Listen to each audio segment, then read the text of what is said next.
So this is an application called Countour, available on the Quest. It's a little high in this interface, but I'm seated, so that's why it appears this way.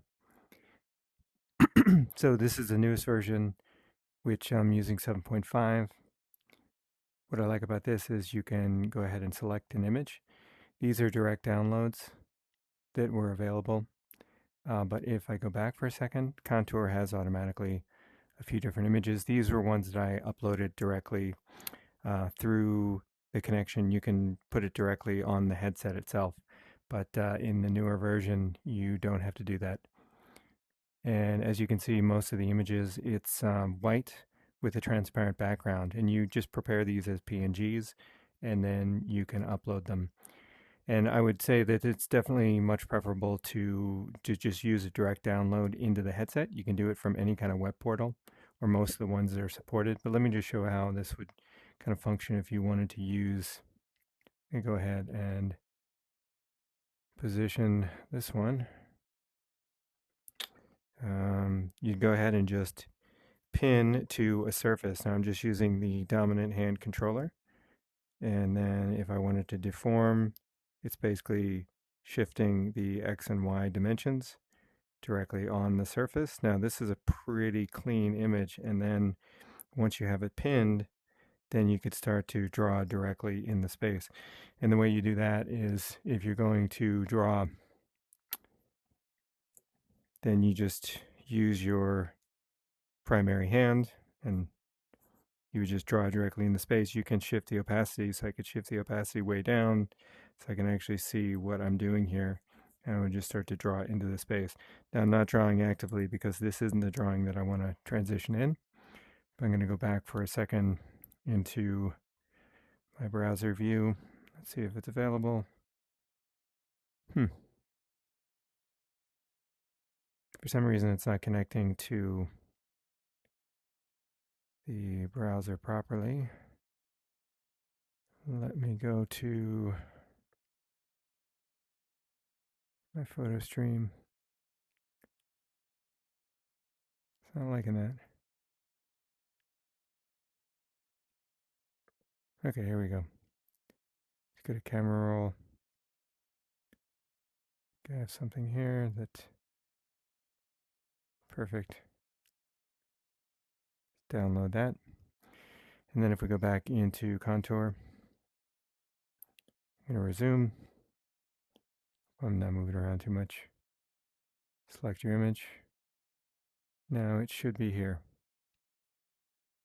Okay, this is the image I wanted to bring in, and it's pretty big. Let's just go ahead and pin it.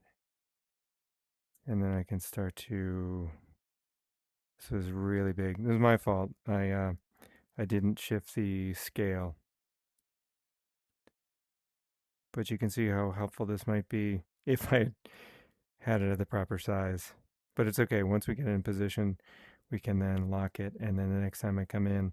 And so I had actually been working from an image that I have on my computer here. So I did this in 3D. It's something I want to work on as a painting. Obviously, I can continue to make changes. I did a 3D render. And then to make sure that I could have it ready, I used a few curves adjustments and levels. And then I just very simply posterized it and knocked out the deepest parts of the background. Why did I do that? Well, because then it gives you the ability to leverage it a little bit better in space. So now if I get this positioned properly, I think the figures are the best indicator of the scale. And I can go like this. That's a little off still. Get my, much better. Okay.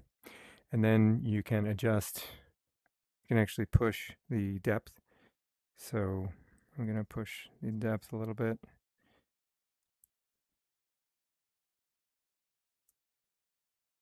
And adjust the rotation. It's a little counterintuitive. When you hit A on the right controller, you then have to use the left controller. And then I'm going to rotate it up a little bit. And then I'm going to shift to draw. Okay, I could reduce the opacity if I wanted to. I'm actually going to increase the opacity because I have a little bit of trouble seeing.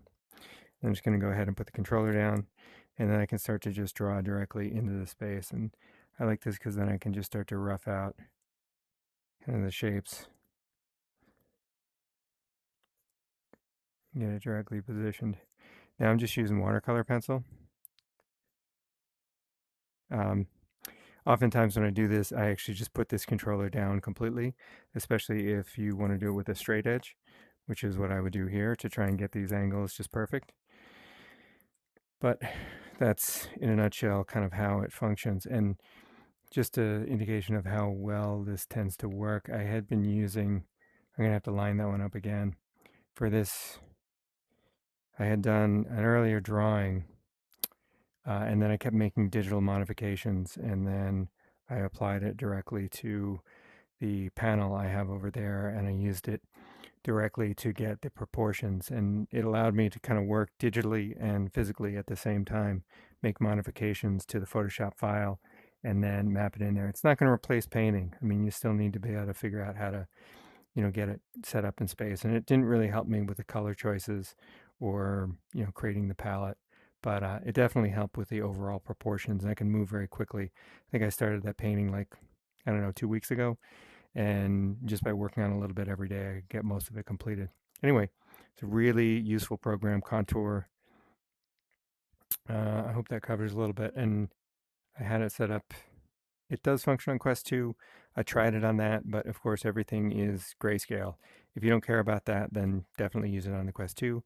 I prefer it on the Quest 3, obviously, because I can see everything in real life. And in the recent modifications they made, you can take kind of a full scale image like this rather than just kind of in the early days, you're working with everything that was, I think this might have been a variant that I made to try and be able to see specifically as I was working on that version. And I'm not going to line it up right now, but you can see it was used to make that painting, which is acrylic. Anyway, hope this was helpful, and yeah, I definitely recommend Contour VR. Great little program, and it's much easier than setting up a full projector. You have to be comfortable with working in VR or drawing in VR with the headset on. There's a little bit of a distortion between how the camera is capturing and then how it renders through the headset, but if you're used to that, it shouldn't be a problem.